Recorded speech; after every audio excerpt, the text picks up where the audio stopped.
All right. Well, let's start with the reason we're here together.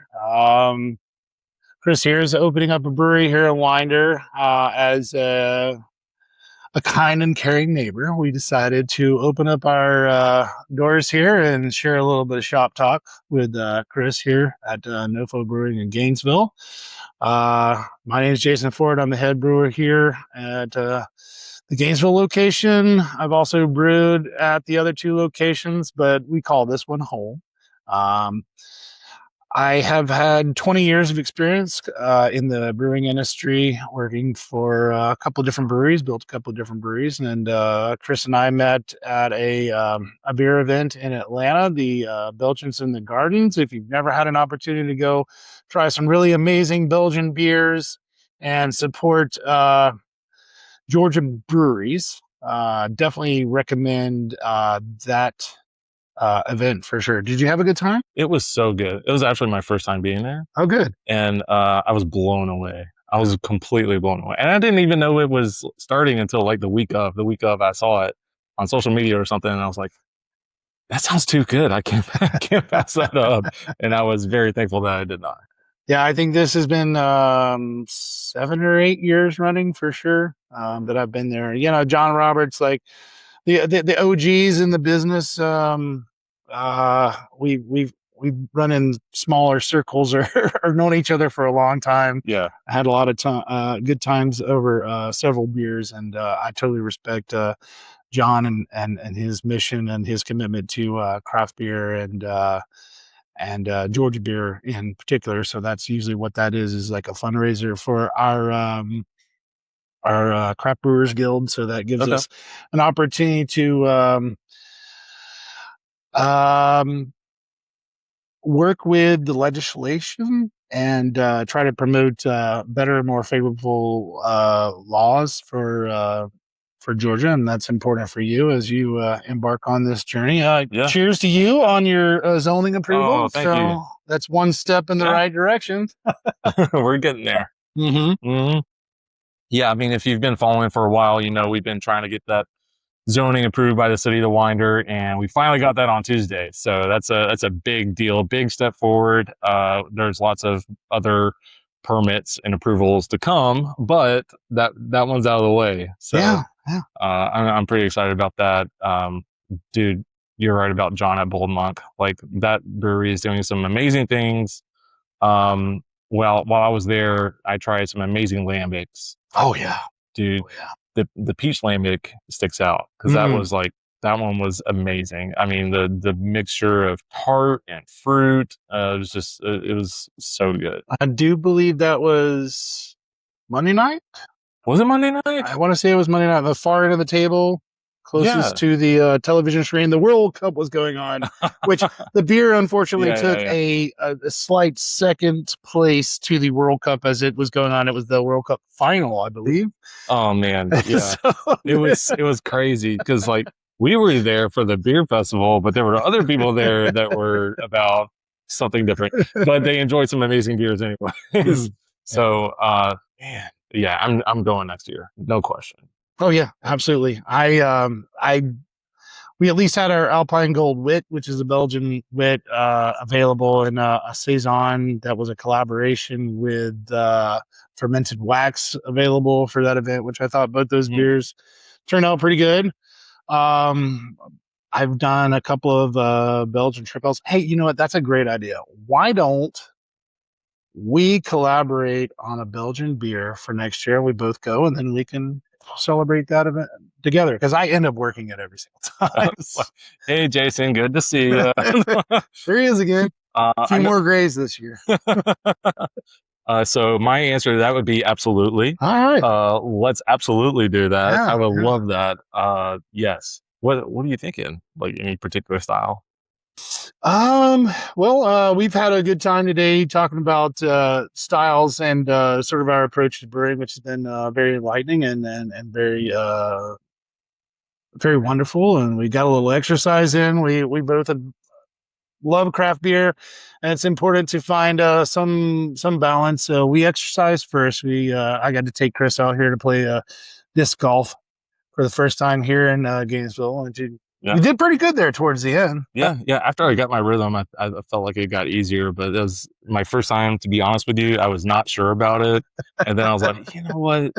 He's doing such a nice thing, like inviting me out. Like, I need to say yes to this. And I did. And I love this. I'm on Amazon tonight finding myself a disc kit or set or whatever you call it. Yeah. So that I can do that again. That was amazing. I came out strong. The more beers he drank, the better he got. I got worse, unfortunately. Hey, speaking of beers, we've got a couple of your beers here. Which let's talk about your beers. What are you drinking? All right. Well, for starters, here this is Valhalla Woods. This is a new beer recipe. I've noticed that some classic styles are starting to come back into popularity, which is very exciting for us as brewers. Don't get me wrong, I love my IPAs and love my sour beers, and I think we have a lot of good brewers here at Nofo that are making some really amazing ones. You know, nothing's really off the table. We have things from carrot and in our sour beers to things like black currant and key lime. So nothing's really off the table when it comes to those. Love those styles of beer. They're very popular. But there is a little bit of a shift. I think we were talking about that earlier. Wheat beers are definitely becoming a little more popular. So we've got Hefeweizens and fruited wheat beers, things that I think. When I think of fruited wheat beers, what's the first one that comes to mind?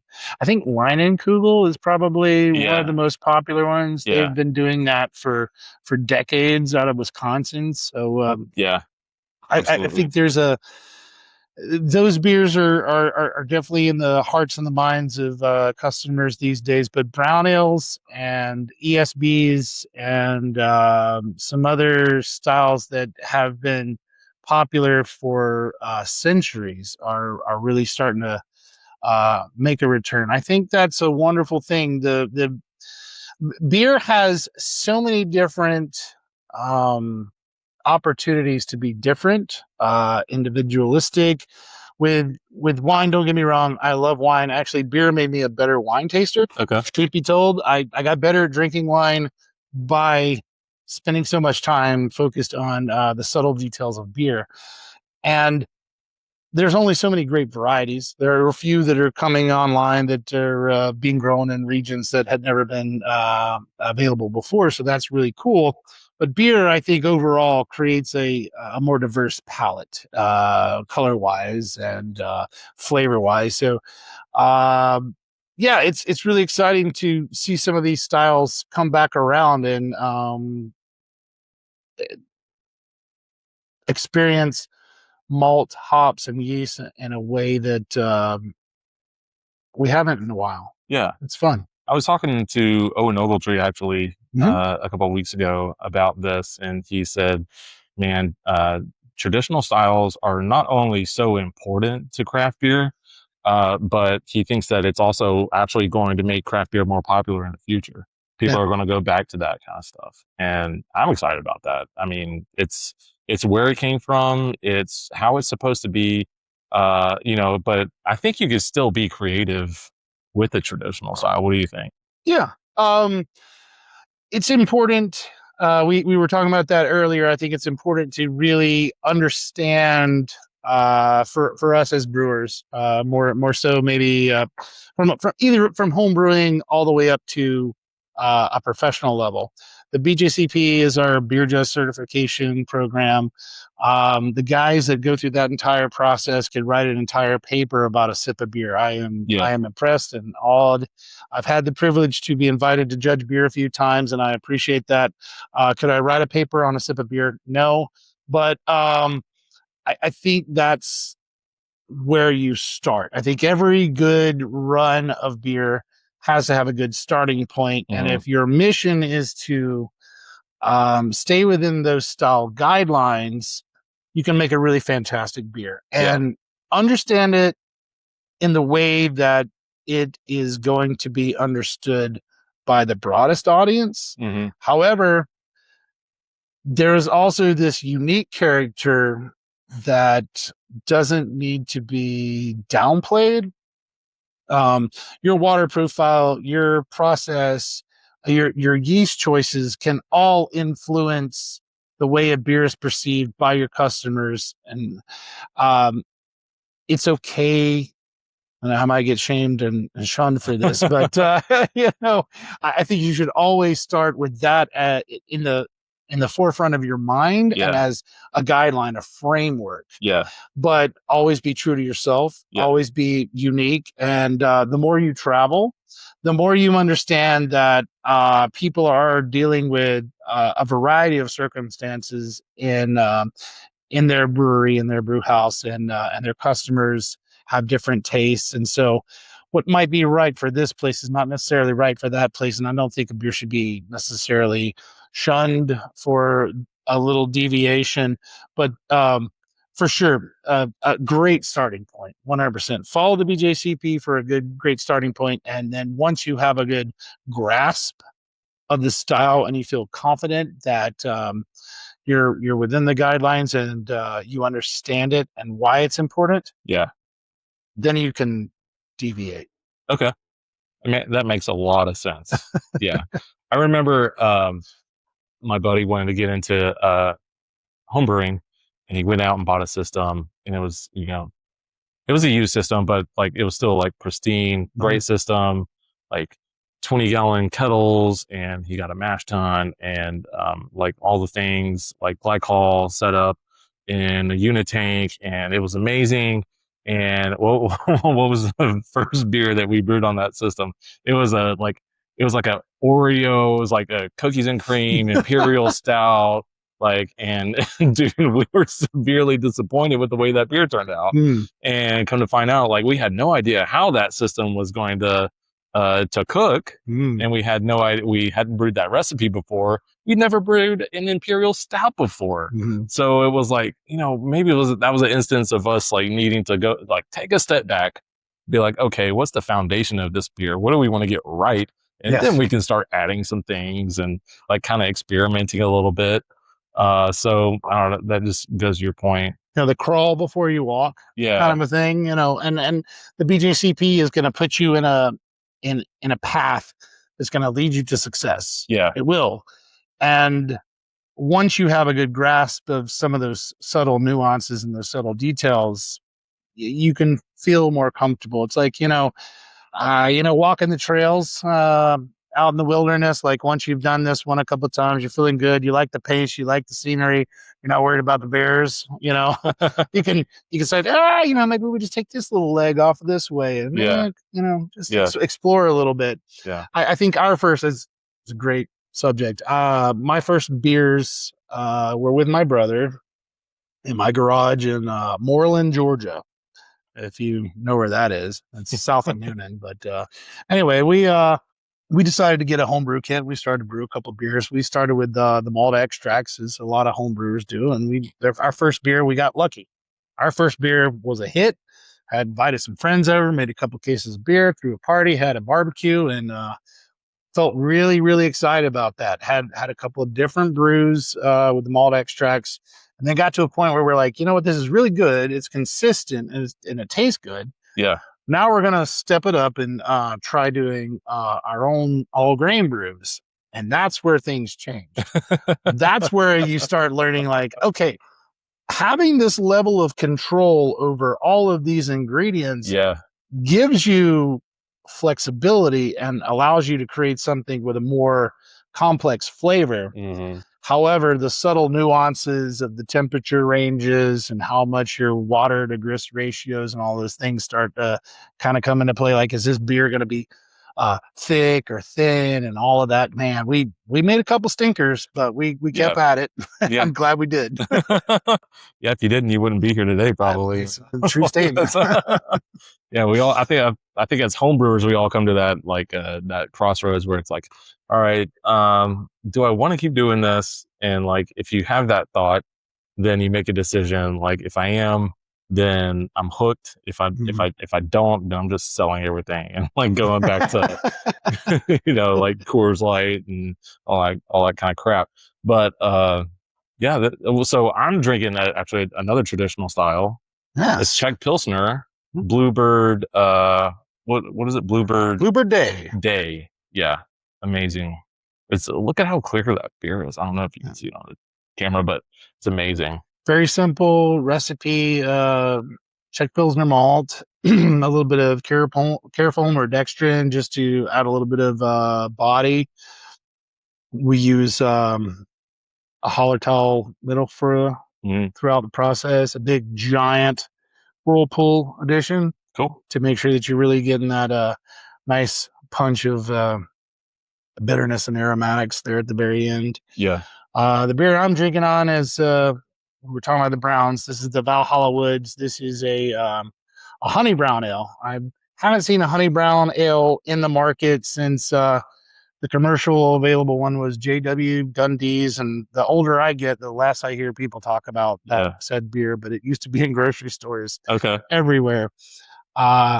This one was made with all Riverbend malts, locally sourced here in the South. And I went up to a local meadery here in Georgia on the way to Helen. If you're in the Cleveland area, it's called Chestnutty Winery and Meadery. They were kind enough to harvest 5 gallons or 60 pounds of wildflower honey and sell it to me, and that's one of the key stars in this beer. I didn't really use it in the boil. I like to use it in the fermenter, and the reason why is because I feel like with the boil, although you're concerned about sterility, it's fascinating. Bees and honey are the bees make the honey, and it's very sterile. It's very shelf stable, and I actually add it during the fermentation process because what I'm trying to preserve is more of the flavor and the aromatics that unfortunately tend to get flashed off if you use it in the boil. A late boil addition, like maybe the Whirlpool, maybe, but it's fun to put it in the fermenter. That's cool to think about because I never really thought about it. Like if like honey was not very sterile, then you'd probably see honey hives just fermenting.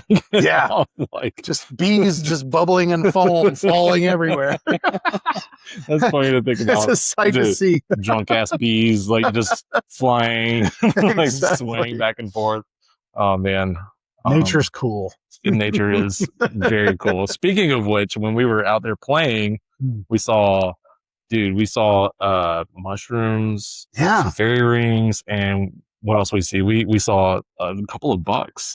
This is a very small park in the middle of the city of Gainesville proper, and there were at least 5 or 6 different varieties of mushrooms that we saw growing naturally in this park. Really cool. Nothing that I would eat, and nor do I dare, because I understand that I'd probably die. You know, I'm not that savvy.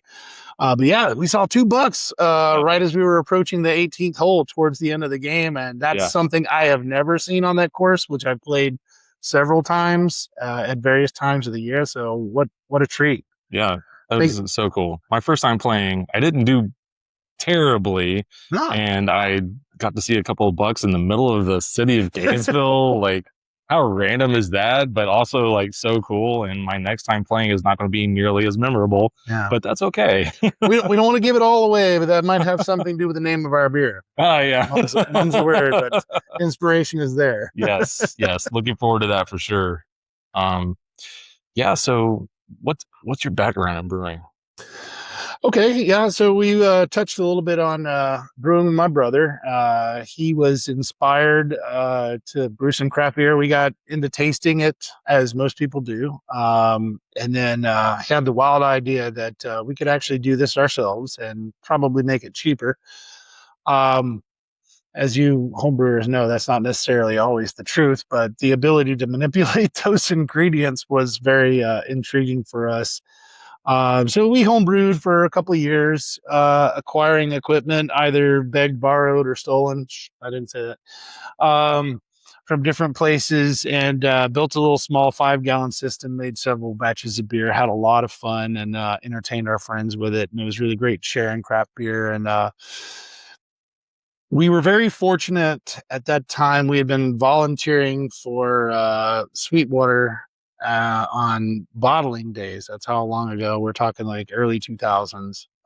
We were able to do that back then, And so we got to know some of those guys. That eventually worked into a job for me. I worked as in the cellar at Sweetwater for about 4.5 years. Got the bug, wanted to go out west and see what it was like brewing out on the West Coast or the Midwest specifically. Went out and worked for Oscar Blues for about 3 or 4 months and kind of got homesick. I had a baby at home and we were thinking about the transition of moving out west, but decided Georgia is our home. And that's where we wanted to be, close to the grandparents and Yeah. stuff. So it was a good decision to kind of come back, dial back, and stay home. I was fortunate enough to know the guy that started setting up Monday night. Adam Bishop and I were able to build a relationship and work together and get Monday night off the ground and at the Trabert location. So that was fun for about a year and a half. And then I got like an offer I couldn't refuse. Somebody asked me if I wanted to build my own brewery or at least be a part of a startup. So that was a lot of fun. And Gainesville is a really cool town for those of you that don't know. Gainesville's nice, really, it's very centrally located in the sense that you can be in the city in about an hour. You can be in the mountains in about 30, 45 minutes to an hour, or you can be on the lake in about 15, 20 minutes. So for the things that really interested me as a person, Yeah. this is it. I'm centrally located and all those things. And it's a great little small town. It's grown a lot over the last 8 or 9 years since I've been here. And then was with that organization, built a brewery in Duluth, and started working here at Nofo back in 2022. And I've been here for this October will be my 4-year anniversary with these guys. Cool. Yeah. Yeah. A lot of fun. Well, congratulations. I mean, this is, you've helped set up like an amazing facility here. Thanks. I mean, tap room, guys. It's like we're at a speakeasy right now. Like we're like a members only lounge, like behind. Oh, I don't want to give it away, but like it's worth coming to see in person. It's worth coming to see in person. Absolutely. I mean, the brewery's open right now, and we're like set back in this little area right here by ourselves, drinking amazing beer, and what a cool ambiance it is. Just this facility is amazing. The city of Gainesville is amazing. And I'm really happy that I met you and that you invited me out here to come share some beers with you and learn from you and play some disc golf, watch some nature. So thank you. Do you want to open some? Yeah, absolutely. Yeah. Community is very important to our organization here at Nofo. So building community with our customers and also with some of our fellow brewers as you're trying to get your brewery off the ground in Winder. We want to extend our hand and help out whenever we can. And I think as one of the great things about this industry as a whole is the fact that we all see each other as a brotherhood, and it's a very small community. And the more we support each other, the more we make Georgia beer better. And so that's very important to us. And so it's a pleasure to meet you. And I help as in any way I can and help you get this thing off the ground. So let's see what you're rocking over here. All right. Well, don't be too harsh, but thank you. I've definitely felt the brotherhood for sure, especially at the Belgians in the Garden. Everyone was lubricated up with a bunch of Trappist beers and 10%ers, and I was able to weasel my way into meeting a bunch of awesome folks. Took advantage of that, but I'm happy I did because everyone's been so pleasant, and it's been a great experience.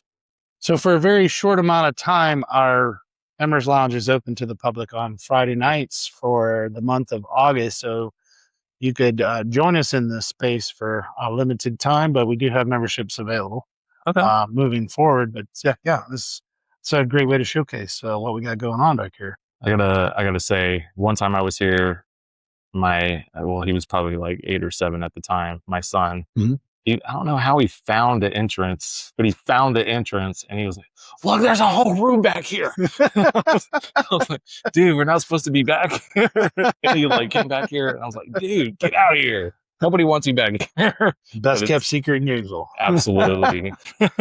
So tell us a little bit about this Munich Dunkel we're about to have. So this is one that I've brewed for a few years now. Okay. And I brewed it every year just because I love the style. Mm-hmm. I'm a big dark lager guy. Yeah. So I wanted to, I think the original idea behind this beer was to brew something similar to what like Hofbrau would brew. Okay. All right. And so I read up on the style guidelines. Like you said, that's a good place to start. Mm-hmm. And looking for something completely bready, that, doesn't have much of a hop aroma or flavor to it. And, just the bitterness backbone, and then all the malts are basically on showcase. Yes. Right? Kind of a clean but malt forward lager. So this is the idea behind that. Yeah. So this is my favorite time of year for sure, just because of that simple fact that that during the summertime it makes sense for us to be drinking a lot of light, easy drinking lagers because the temperature deems it so, especially here in the state of Georgia. Yeah. So as we're moving into winter, the malt is more of the star. Some of these beers get the opportunity to lager a little bit longer. Perhaps they're made in, the March, April months, and the longer we let them sit, the more complex the flavor becomes. So I'm very excited to try it. So color is definitely amber to brown. So that's good, with a nice lacy sort of white to tannish head. So a lot of good checks in the box so far. Pretty decent carbonation level. Aroma has bits of coffee. Toffee is probably toffee more so. Just a hint of like roast or coffee, which is nice and true to style and pleasant. What's the ABV on this guy? It came out to about 6 this time. Yeah. Nice. Yeah, there's your fermentation temperature is good. I thought I got a little hint of alcohol, but whatever it was, it faded very quickly. So it's good. You got nice bready notes, 0 sulfur, so that's good. Good clean fermentation. I don't get anything off. So now we go in for the taste. Oh, that's lovely. Very complex malt character.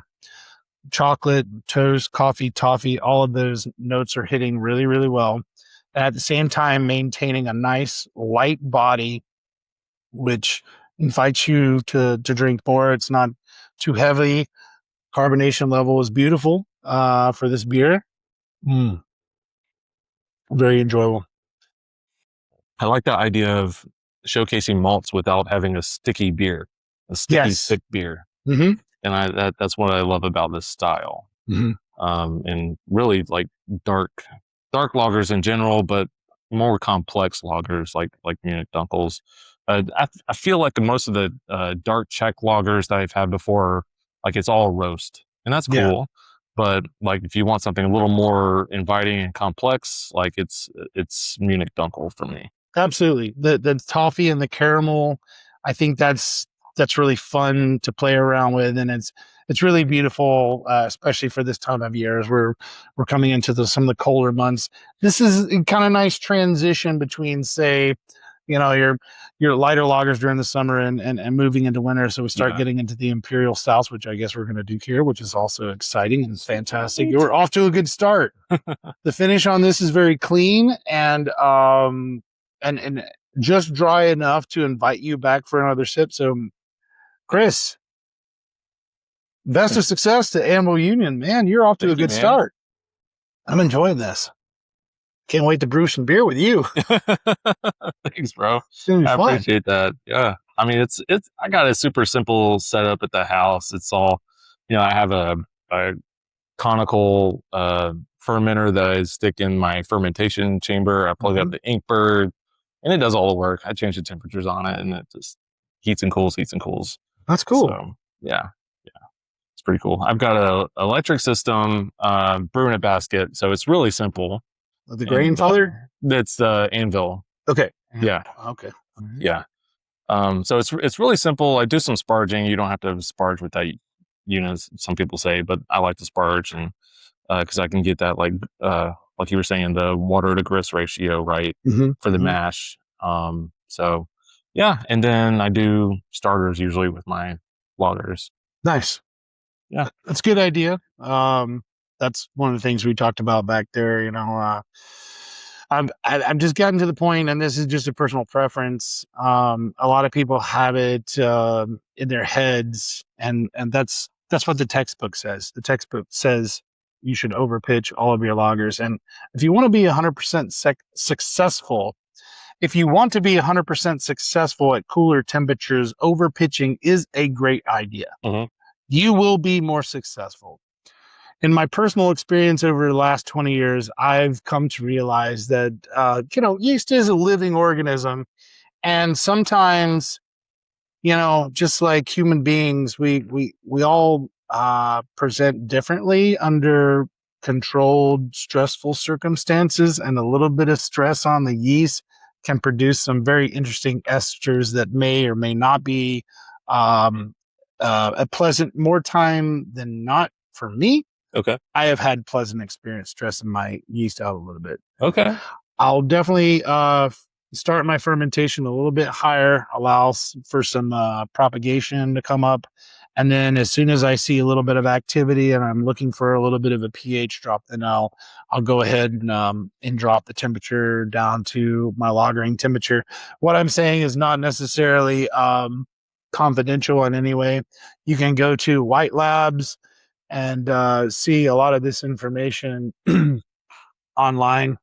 And so I feel confident in sharing that little tidbit of information. I think that would definitely, from a homebrew standpoint, buying like 4 or 5 sachets of yeast versus buying 2 and just experimenting, see what works for you. I'm not the authority by any means.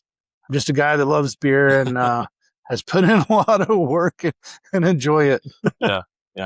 Experimentation. Not slurring right there. That was intentional. Not at all. Yeah. I mean, I honestly, I've found online yeast pitch calculators to be completely different in the way that they tell you you should pitch this much versus this much, and it's That's true. What's really going on here? I'll say the nice thing, and then maybe off camera I'll tell you the truth. No, I'm just kidding. No, sincerely, most of the labs that I've worked with, regardless of the name brand, there's some really popular labs out there that do great work, and I've made a lot of fantastic beers. Do I have a favorite? No. I will say that each one of them brings something different to the table. So as you're experimenting, it's not a bad idea. Like we talked about, starting with the BJCP guidelines, brew a batch of beer. And then let's say change one parameter at a time. As you feel comfortable with one beer, just change one thing. Yeah. Maybe a little, and take really good notes. If you listen to one thing I say, if you want to make the transition from home brewing to professional brewing, you have to start taking really good notes. You have to, because how else are you going to track your progress and figure out what it is that you like and what you don't like? Yeah. And how can you do it consistently without taking really good notes? Yeah. When you first start home brewing, it's like, hey, let's throw some things in the pot. Let's just keep drinking beer. Nobody cares about doing anything other than throwing hops in it and standing around a pot and drinking beer. That's cool. It's a lot of fun. But if you want to be consistent, you have to take really good notes and be thorough. Yeah. So yeah. Change one thing at a time. Just either add hops at a different time. Only change that. Change your yeast up. Maybe you didn't like that yeast. Maybe that was a little too bready. Maybe it was a little too sweet. Maybe it was a little too dry. Read the characteristics. All of that information is available online. Yeah. And read the characteristics and think in your mind about what is important to you, what's in your heart, what makes sense to you. Just like this recipe is absolutely beautiful. I think what you were going for, you really hit it right on the head. I can't wait to try more. Well, I think it was Rick Foote, who Yes. told me a couple episodes ago that they were that well no, I was telling him actually was that like we live in an age now where you can basically order your yeast. It's not customizable, but you can order the yeast that's perfect for your style, Mm-hmm. and you can read up on it and read the characteristics about it. Whereas, when someone, back in the day when there were no craft breweries around wanted to do craft beer, they had no idea what the characteristics of a yeast strain was. Mm-hmm. So they had to figure it out on themselves. And like everyone who's doing it, like homebrew right now, is able to go online, look at the characteristics, find out if that's what they were going for or not, and basically skip a bunch of different steps of finding the right ingredient. There's a the learning curve has been shortened Yeah. extensively. Yeah. Yeah. There are several ways to get the same place, and your yeast choices do have an impact on the overall product. I think sometimes it's one of the stars that gets underappreciated. I think you and I both have a real affinity and love for malt character, and what malts can do for a beer. Mm-hmm. Some of my coworkers are really big into hops, and they do really fantastic work. Corey, who's our head brewer over at the Cumming location, is amazing at what he does with IPAs. If you ever get the chance to try some of our single malt, single hop IPAs here at Nofo, absolutely try them. Corey has a way of balancing one hop and one malt to really showcase the beauty of both of those things. Yeah. But yeast has layers, like an Right. ogre, like on an onion, they're depending on what temperature that you're using, you can really manipulate um, the overall outcome of the beer based on some of those really small tweaks and parameters, which is another fun experiment. Again, take really good notes while you're doing that and see what happens. Right. With like an ale yeast at fermentation temperatures, I've created really clean beers that were very enjoyable. At lager yeast at ale temperatures, you can create really interesting profiles. Kavik is really interesting because it's completely zero and completely neutral. That's a wild one for me. Yeah.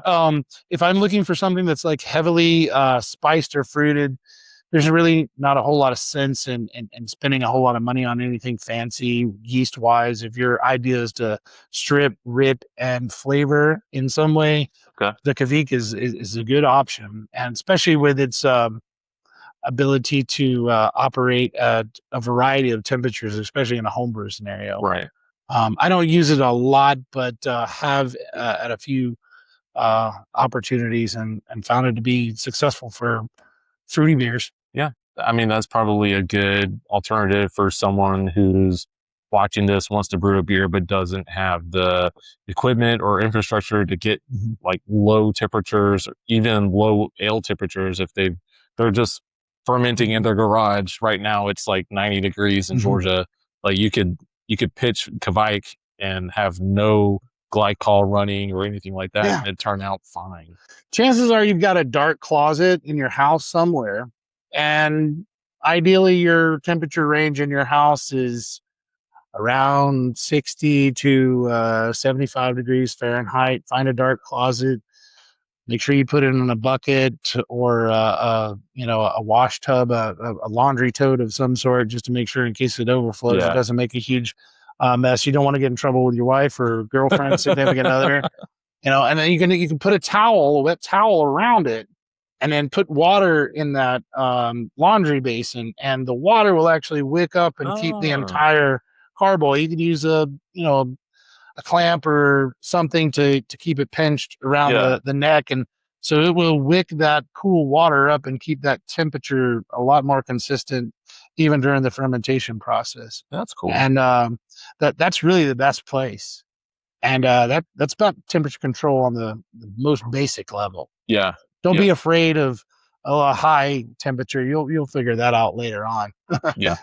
Well, I mean, I think I was saying a few episodes ago was like, if someone's first starting out and they really are into lagers, don't like you can pitch 3470 at ale temperatures Mhm. and come up with a clean beer that tastes just like a lager. And it's, I mean, I think that's the way to go for someone who's just starting out and don't have the equipment to really, ferment at 50 degrees or whatever. Yeah. I I think the rules are there to guide you, but just remember there are no rules. There are places in this world where your conditions don't allow you to do some of these things, and there are some guys. I've had the privilege to travel to South America and have conversations with several breweries that have a variety of different obstacles and hurdles that they have to overcome in order to create craft beer. And these Yeah. guys are winning awards. They're making amazing beer, regardless of their circumstances.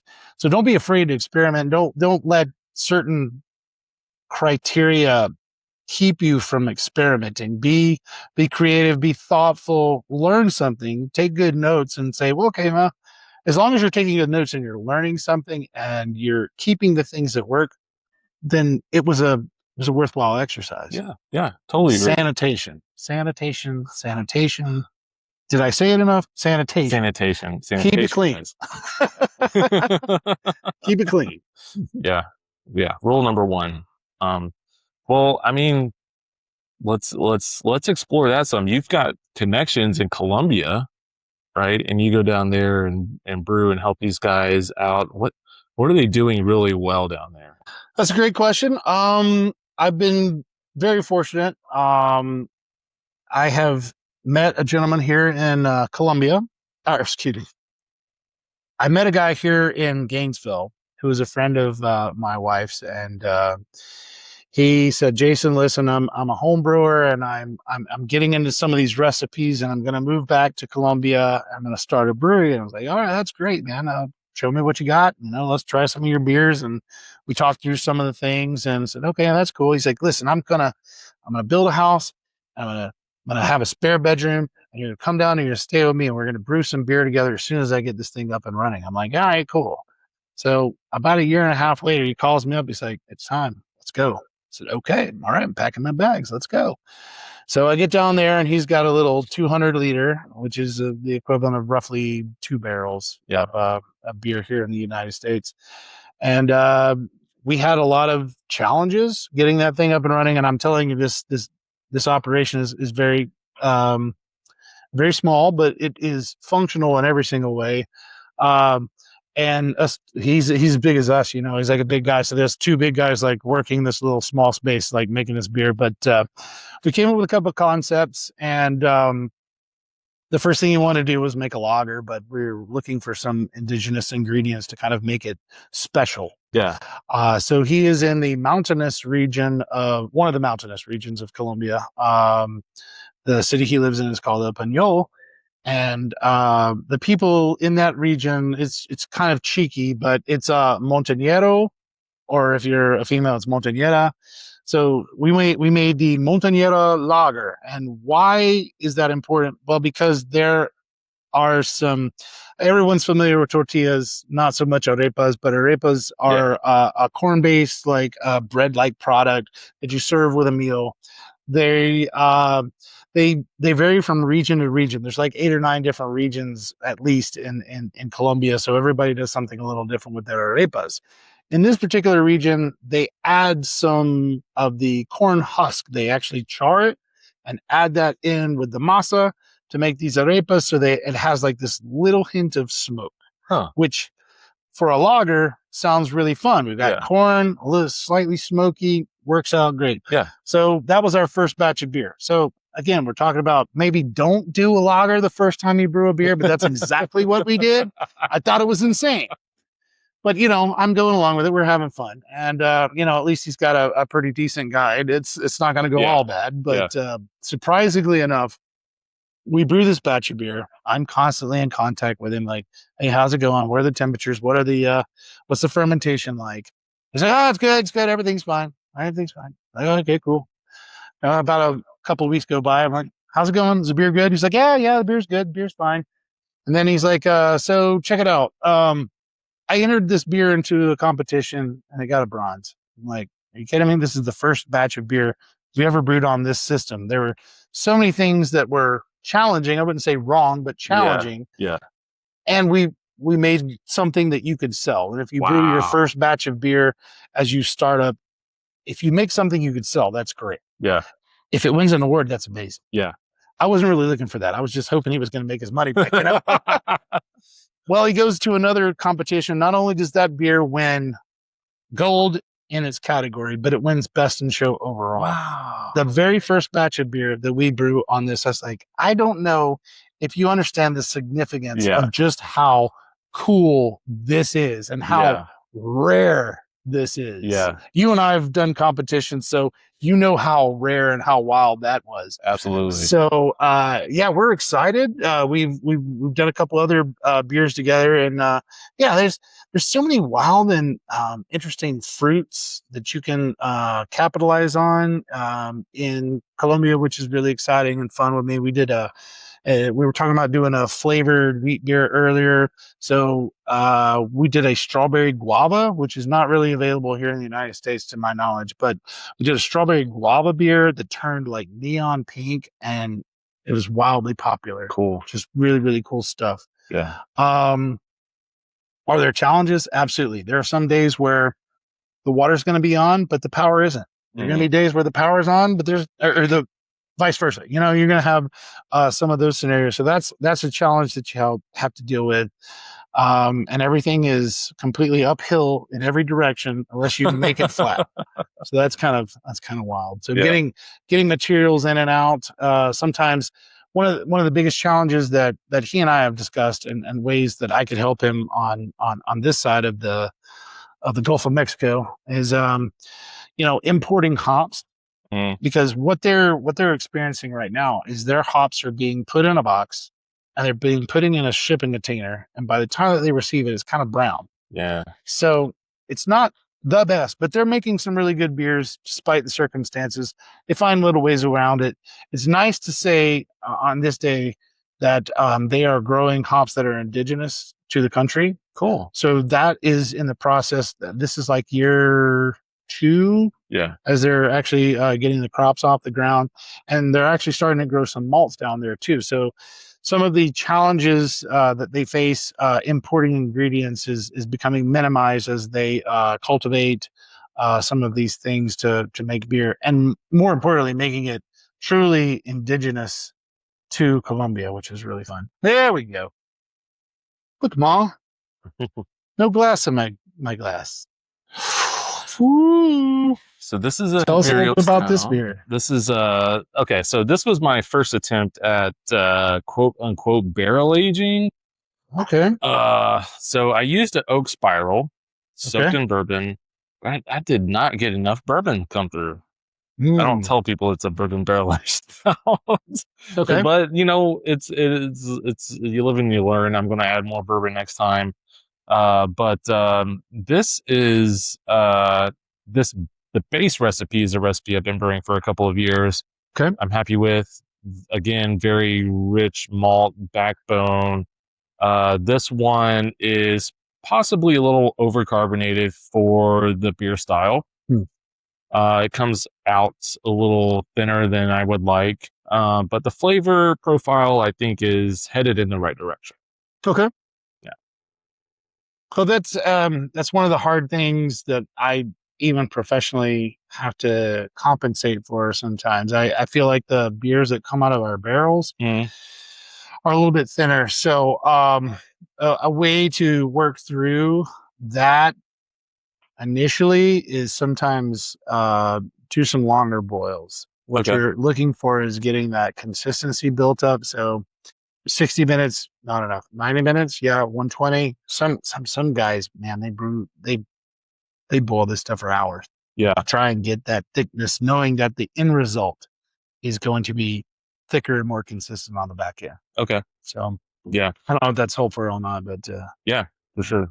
Yeah. But let's dive in anyway. Cool. So first of all, Imperial Stout, color's right, nice, thin, slightly tan head. I like the carbonation on it as it is.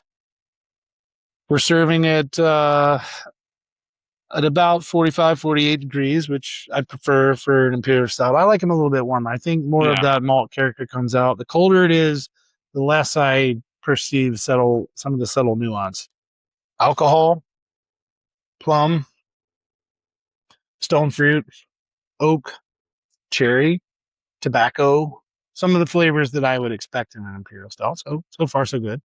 I get what you're saying. I think you're being hypercritical about the mouthfeel, but we've just talked about a way to maybe try that different. Yeah. And just boil it a little bit longer. Yeah. If you do that, be careful about your hop additions when you add them, because the longer it boils, obviously the more intense the alpha acid and the bitterness is going to be, and balancing that out with the roasted malts. All of that is going to have an impact the longer you boil it. So maybe you can scaling a little bit of that back. And I'm not talking about a major tweak. I'm talking about minor tweaks on that to compensate for the longer boil to add to the mouthfeel. But it's all about balance. Yeah. So maybe that's something to shoot for. Try in the future experiment. Absolutely. Yeah. But overall, like you're on point. Like it's heading in the right direction. Appreciate you. As far as the booze goes in the oak, what was your method? Like a mason jar, some oak, and then some sort of a bourbon or whiskey, and soaked it for a while, and then threw the chips in. Yeah, I did. I ordered a couple of spirals. Like they make these oak wood pieces that are basically like spiraled, so it has more surface area. And I soaked that in bourbon for a couple of days, and then added that into the secondary, and then poured a little bit of the bourbon into the secondary as well. That never happened. That never happened. No. It's homebrew, guys. Never happened. Yeah. This is not for sale. Not for sale. No. Yeah, but I found that I probably should have just poured more something into it. So yeah. It just feels underwhelming. It feels like I don't know. It tastes like it's more on the lighter stout side, like a tropical stout or something, than it is like an imperial stout for me. Okay. So from a mouthfeel, and then the intensity of, say, the oak and bourbon character needs a little tweaking. Yeah. Overall, like I taste all of those things, so it's not completely out of spec, but yeah, I agree. If that's what you're aiming for, then a little more is not a bad idea. Yeah. But you're on the right path. Thanks, man. You're on the right path. Man, I can just imagine sitting outside my backyard by a fire, having one of these, on a nice, crisp fall evening or a winter evening. Oh, yeah. This is one of those I would sit outside with a cigar. Just let the tobacco just, Very complimentary. Very complimentary. Yeah. Smoke all around. Smoke from the fire. Smoke from a good cigar. What's your favorite? Do you have a favorite cigar?